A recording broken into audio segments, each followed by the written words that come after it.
Oh, who's that? We have, is that Allison? I can't see. Yep. Good morning, Allison. Morning. All right, YouTube. We're here for you. All right, a little sip of coffee. Oh. Where are the other two? I don't know. Yeah, okay, you can almost see me now. I gotta figure out the light in this room. It's tricky. Probably need a new computer more than better lighting. I think that computer is pushing 5 years old. Okay, so we're starting with Ups and Windmills, one on each side. I hope everybody was better than me and did a little warm up. I'm running around. I'm still trying to figure out which way is left in this house.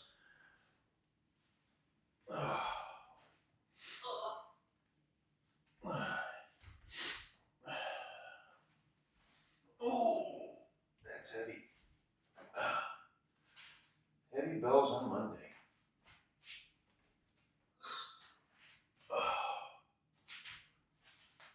Okay, and the wind. Remember to kick the feet out, back leg stays straight. Free hand follows the inside of the leg down. Touch the floor if you can. Back up. And then get down.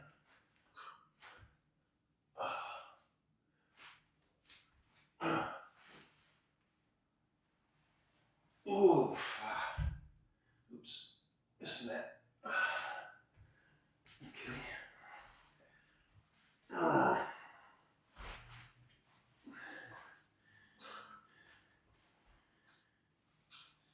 I'm definitely getting used to the steam heat. It barely wakes me up already.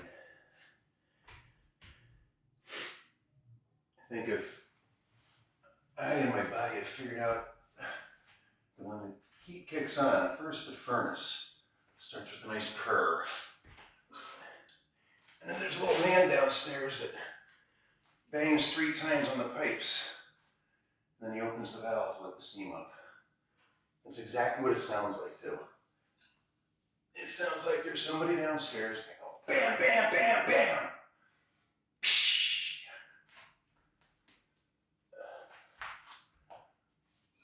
Oh, I forgot a windmill. I'm gonna go back and do it.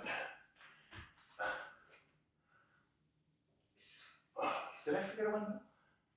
Only the video knows now.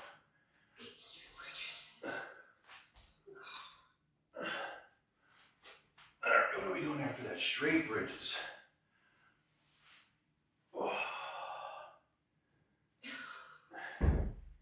This radiator works.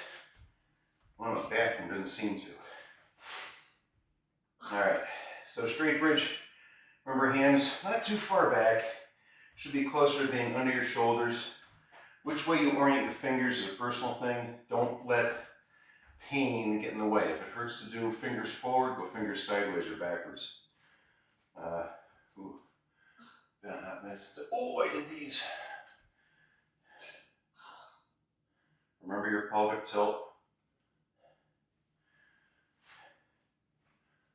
Ooh, cramp in the back of the arms. Throw a little Kegel into the top of that. So I haven't been using the Kegel cue all that much, but it's a good one.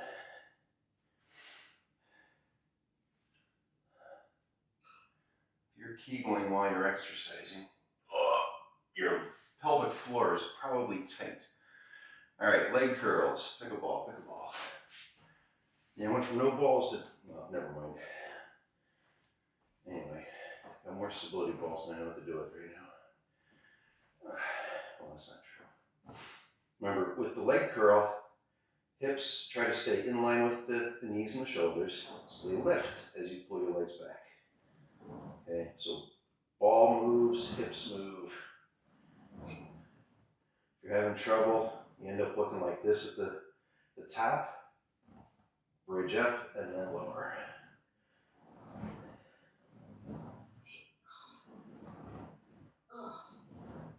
I'm convinced that if you're having hamstring cramp problems, There's a few things going on, but one of those things is your hamstrings are a little on the weak side.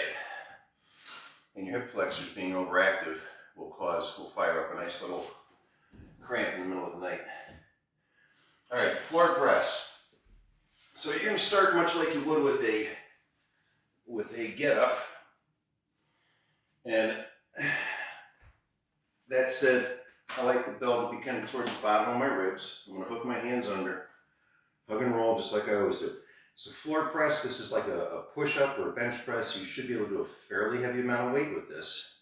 It's very stable and very safe. So, like to get up, I roll to my back. Your start position is here. Elbows on the floor, forearm or upper arms on the floor. Forearm is at 90 degrees. It's pointed straight up. It's not tipped back or anything crazy. Biggest flaw with this is people let the belt collapse on their shoulder. That's not good. So, your starting end is here. Legs are flat. You press up, lower all the way back down to the floor, boom.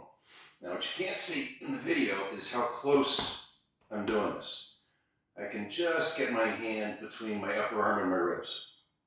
Okay, I'm not way out here, and I'm not going to say that that's wrong. I'm just going to say it's tougher on the shoulder. So suck the shoulder into socket, keep the upper arm close to the ribs. Lift and lower 5 times. All the way down, tap the elbow to the floor, press back up.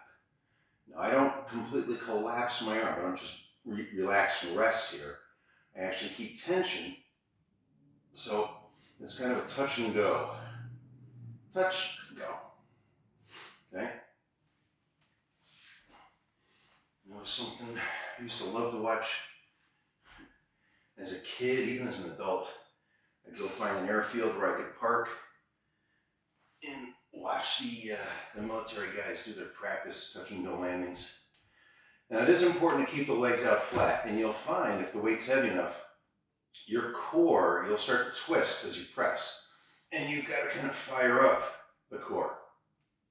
Right? So I'm squeezing real hard in the glutes, especially left side, to keep me from kind of rolling that way. Remember, upper arm stays close. It's like doing what people tend to refer to as a yoga push-up. Just one arm at a time. Now, we could do push-ups, but this helps build independent stability in the shoulder joints. So that's a good thing. All right, swing it 8 times. So floor press dissected. That can be done with a barbell in the gym, dumbbell, 2 dumbbells.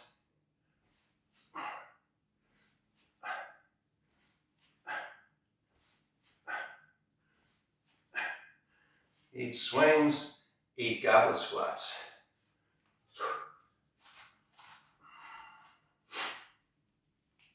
Elbows to knees. I'm going to turn sideways. You should be able to see my posture a little bit. But you want to yearn for what I think looks like that. You know, kind of a silverback position at the bottom. Your back isn't pointed straight up, but it's not bent.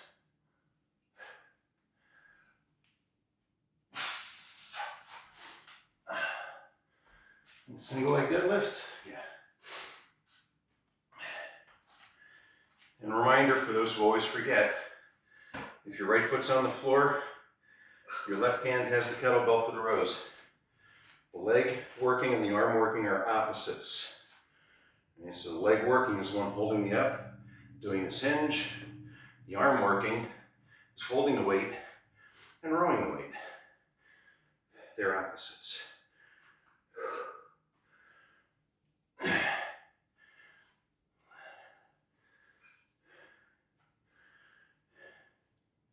So far, I think this particular floor space right here, I go 2 feet that way, it changes, but this particular space seems to be about the flattest in the house, although I wouldn't say that it's level.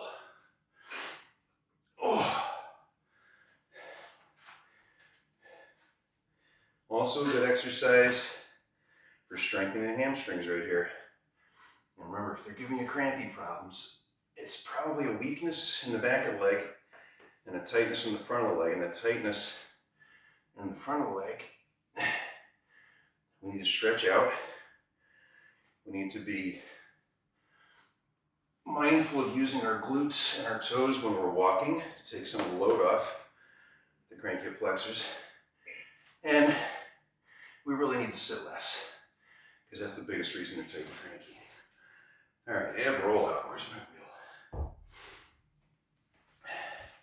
So I think I'm going to go uphill, because it feels like the floor comes this way.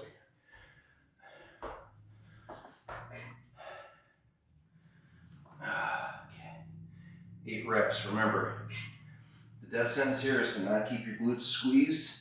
Another good place to think Kegel, especially as you hit this apex out here. That's where, as soon as you pull back, your body's going to get confused. You have to really multitask with the brain, squeeze the glutes, glutes, glutes as you pull, pull, pull.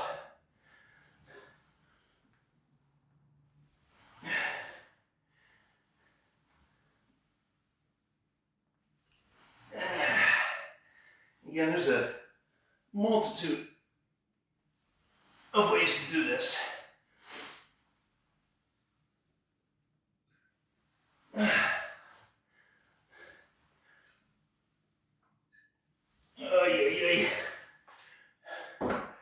Allison, have you got a wheel?